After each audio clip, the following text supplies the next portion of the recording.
Hello student, मैं हूं कमर as input से। आज का हमारा टॉपिक है height, time and range of projectile. Previous lecture में हमने प्रोजेक्टाइल के बारे में पढ़ा कि एक ऐसी बॉडी जो कि 2 डायमेंशनल, मतलब कि हॉरिजॉन्टली भी मूव करे, वर्टिकली भी मूव करे एट द सेम टाइम, दोनों ही एक टाइम में दोनों जो है मोशंस करे, तो उसकी जो मोशन को हम प्रोजेक्टाइल मोशन कहेंगे और ऐसा ऑब्जेक्ट जो होगा वो हमारे पास प्रोजेक्टाइल कहलाएगा।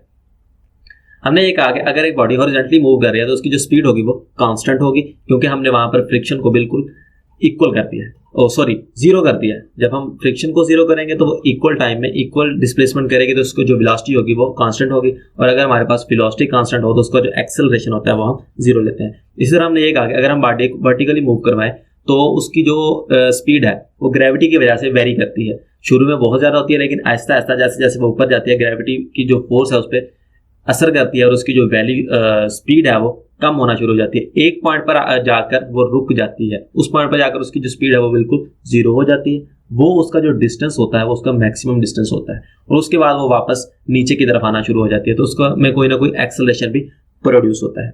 तो आज हम इन 3 चीजों को देखेंगे कि उसकी हाइट क्या है, टाइम क्या है और उस रेंज क्या है उस प्रोजेक्टाइल की जिसको हम फेंकते हैं।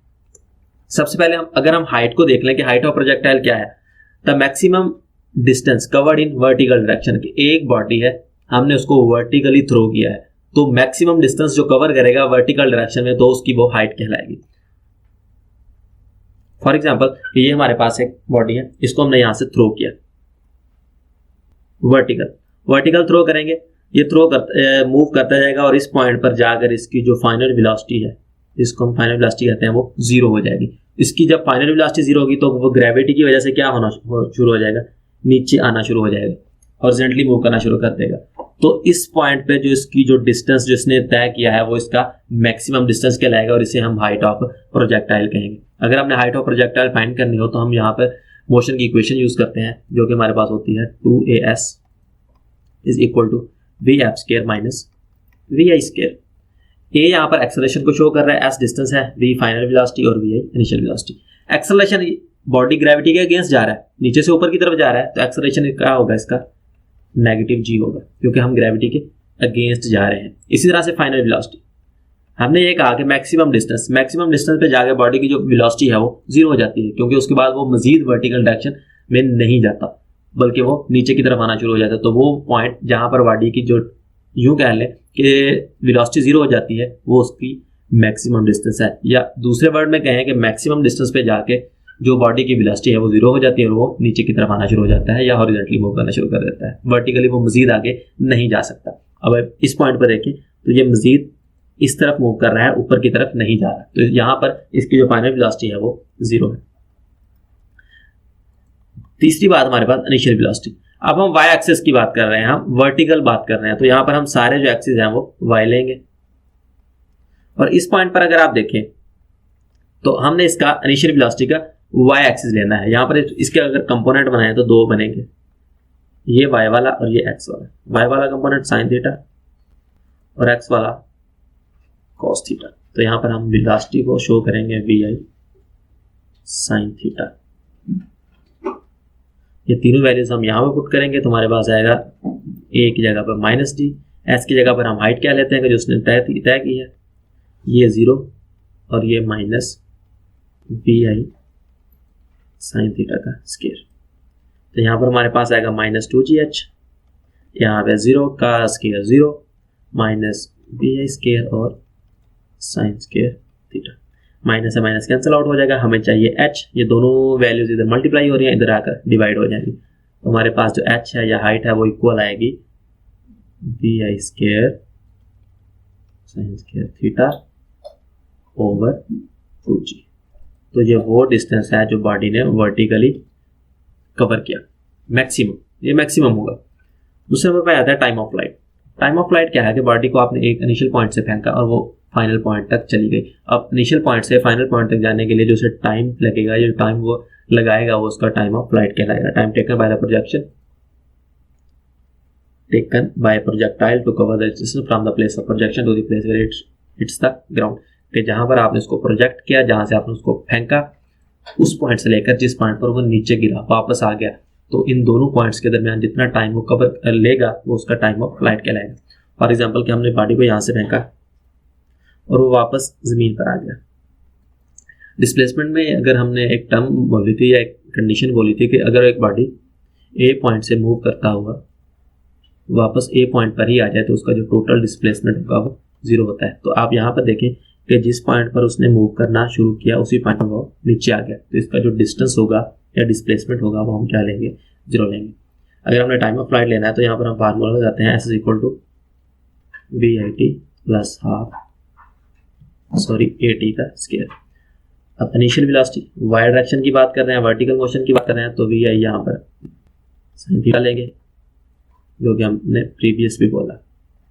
यहाँ पर हमारे पास VI sin थीटा आएगा क्योंकि हम यहाँ पे y कंपोनेंट ले रहे हैं जो कि sin थीटा होता है और x कंपोनेंट किसी भी चीज़ का cos थीटा होता है। और एक्सेलरेशन यहाँ पर -g होगा क्योंकि हम ग्रेविटी के अगेंस्ट जा रहे हैं। ये सारी वैल्यूज यहाँ पुट करें। s हम उसने 0 किया क्योंकि जिस पॉइंट से चला उसी पॉइंट पर वापस आ गया, तो टोटल डिस्प्लेसमेंट 0। VI हमारे पास आ जाएगा VI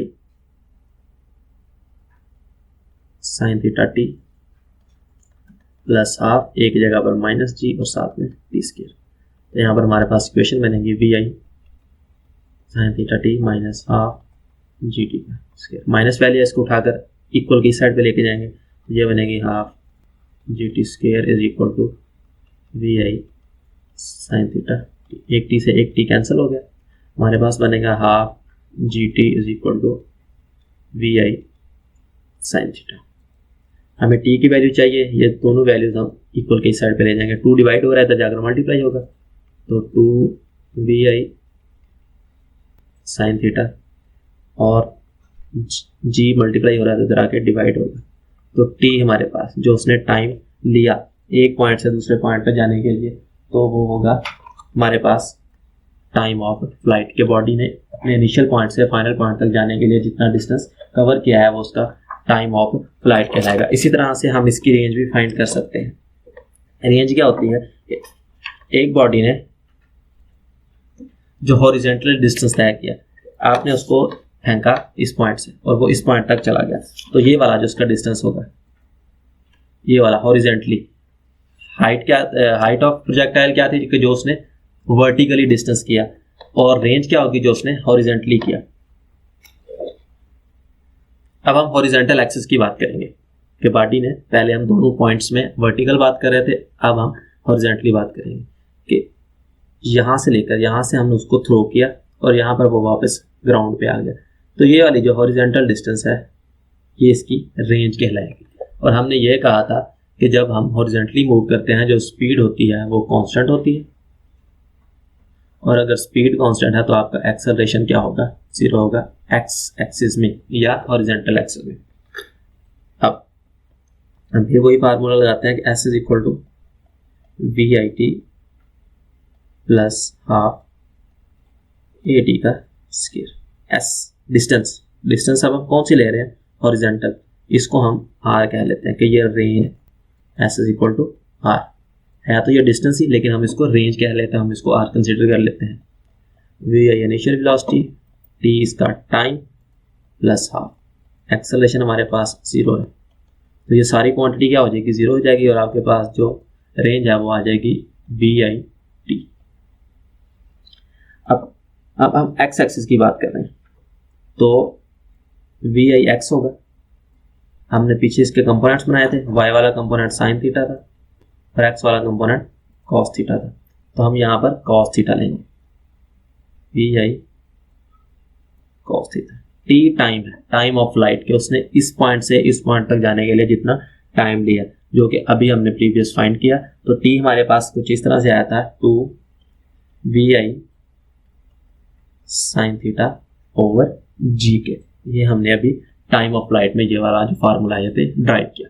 अब इन दोनों को मल्टीप्लाई करें, ये कुछ इस तरह से बनेगा, 2 VI से मल्टीप्लाई होगा, VI का square sin theta cos theta over g के, ये सबके इक्वल आएगा। ये हमारे पास आएगी रेंज।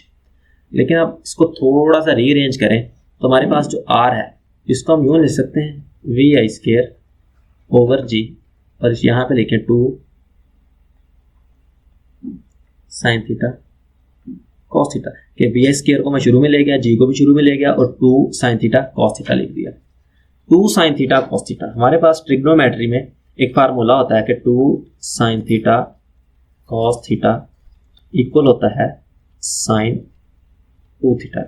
तो ये वाली वैल्यू मैं यहाँ पे पुट करूँगा तो हमारे पास रेंज का जो फार्मूला बनेगा वो आएगा V I square over G sine 2 theta. तो ये हमारे पास रेंज का फार्मूला आ गया। रेंज हमने क्या कहा कि जो बॉडी ने इनिशियल पॉइंट से फाइनल पॉइंट तक जाते हुए हॉरिजेंटली जितना डिस्टेंस तय किया वो उसकी रेंज होगी। अब यहाँ पर एक और बात होती है मैक्सिमम रेंज, कि मैक्सिमम रेंज क्या होती है। मैक्सिमम रेंज ये है, अगर हम कहें बॉडी ने यहां से यहां तक मूव किया, हम इसको मैक्सिमम करवाना चाहते हैं। हम चाहते हैं कि हमारा जो प्रोजेक्टाइल है कि जो हमने ऑब्जेक्ट थ्रो किया है वो मैक्सिमम डिस्टेंस तक जाए। तो हम यहाँ पर मैक्सिमम रेंज फाइंड करते हैं। रेंज का हमारे पास जो फार्मूला आया था वो आया था वी आई स्क्वायर ओवर जी साथ में साइन 2 थीटा। अगर आप यहाँ पर देखें तो जी हमारे पास एक कांस्टेंट क्वांटिटी है, ये तो चेंज हो ही नहीं सकती। अब रेंज किन चीज़ों पे डिपेंड कर रही है, वेलोसिटी पर, इनिशियल वेलोसिटी पर और साथ में थीटा एंगल, इन दोनों चीज़ों पर डिपेंड कर रही है। थीटा वो एंगल है जिस एंगल पे हम इसको थ्रो करेंगे। तो हम इन दो चीज़ों को वेरी करके जो रेंज है उसको बढ़ा सकते हैं। ये दोनों इसके रेंज के डायरेक्टली प्रोपोर्शनल आ रही है। अगर हम उसकी इनिशियल वेलोसिटी ज़्यादा कर दें तो भी वो ज़्यादा डिस्टेंस तक जाएगी, अगर हम उसका एंगल ज़्यादा कर दें, एंगल चेंज कर दें तो भी वो मैक्सिमम डिस्टेंस दे जाएगी। अगर हम एंगल को फाइंड करना चाहें तो हमारे पास ये साइन थीटा है, साइन 2 थीटा नहीं है, 2 थीटा बेसिकली एक ही एंगल है। तो हम क्या करेंगे कि साइन की मैक्सिमम वैल्यू लेंगे। साइन की मैक्सिमम वैल्यू कब होती है कि जब आपका जो एंगल है वो किसका हो, 90 डिग्री का हो, क्योंकि साइन 90 जो है ये हमें मैक्सिमम वैल्यू देता है 1 डिग्री, 1 साइन 90 डिग्री। और 90 की जगह पर हमारे पास क्या है 2 थीटा, तो हम 2 थीटा किसके इक्वल रखेंगे 90 के। यहाँ पर हमारे पास थीटा की जो वैल्यू आएगी वो आएगी 45 डिग्री। तो अगर हम अपने प्रोजेक्टाइल को 45 के एंगल से थ्रो करेंगे तो वो मैक्सिमम डिस्टेंस तक जाएगा। तो ये था हमारे पास मैक्सिमम रेंज। इसको समराइज करें तो हमारे पास प्रोजेक्टाइल है, उसकी 3 प्रॉपर्टीज हैं। उसका जो टाइम ऑफ फ्लाइट क्या है, उसकी रेंज क्या है और उसकी हाइट क्या है। हाइट क्या है जो वो हॉरिजॉन्टली तय करता है, रेंज क्या है जो वो